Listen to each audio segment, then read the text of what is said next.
The moon hangs low and silver over the valley, and in the hush between the crickets and the swell of distant pines, there stands a tree that some say remembers the names of everyone who ever sat beneath it. They call it Grandma Willow's whispering tree. Tonight, as the village windows glow like scattered stars, we will sit beneath that tree together and listen to a tale that moves like a slow river, gentle, sure, and quietly brave. Grandma Willow was never a woman many remembered at once. She was the kind of person whose presence arrived softly and who left an impression like the scent of lavender, lingering, familiar, and inexplicable in its comfort. She lived at the edge of the valley in a house whose roof was moss and whose garden was a wild orchestra of herbs and flowers.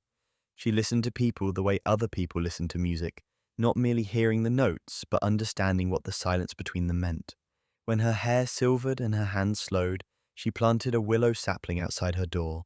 Some said she planted it because she liked the way the branches would one day brush the sky. Others insisted she did it because willow roots make a house feel anchored to the earth, a small promise against change.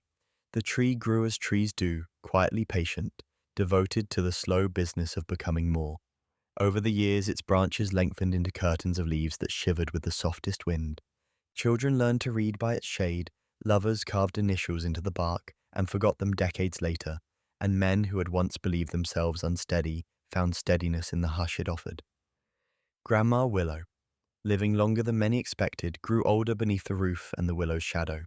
She shared small truths that a cup of tea can mend a stubborn ache, that a hand held in the dark means more than many spoken words, that grief is a guest who sometimes overstays and must always be fed kindness.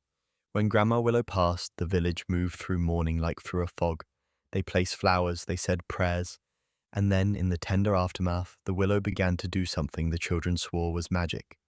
If you sat beneath its branches at night, it seemed to breathe a rhythm that matched the beating of your own heart. For those who had trouble sleeping, the willow offered a slow lullaby.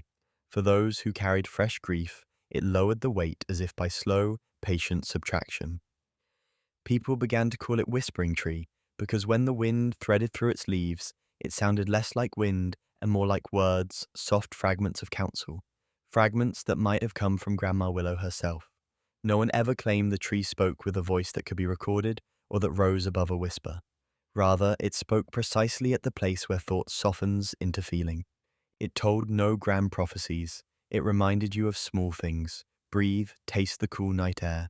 Forgive the one who is asleep and the one who is alive. Remember that you carried your mother's laugh today, even if only for a moment. In that whisper was an invitation to be present. In that invitation was a kind of healing that did not hurry or seek applause.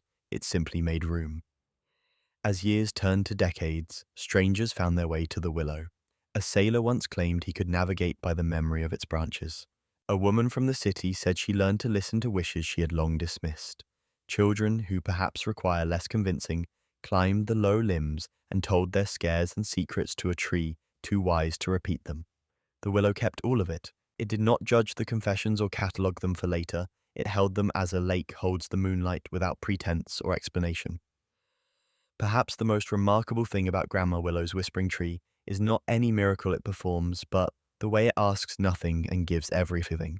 It teaches a simple lesson. In a world that often moves loudly, there is boundless comfort in quiet. To sit beneath its shade is to be allowed to unravel, to find the map back to steadiness, to remember that someone, somewhere is tending to the small, essential business of listening. So tonight, if you find sleep skittish or your thoughts too sharp, imagine the willow's leaves brushing the air. Imagine a voice that never scolds but always calls you home. Let the rhythm of that whisper steady your breath. Let the hush remind you that you are not alone. The valley sleeps, the moon keeps vigil, and Grandma Willow's whispering tree waits patiently rooted, enduring, and quietly kind.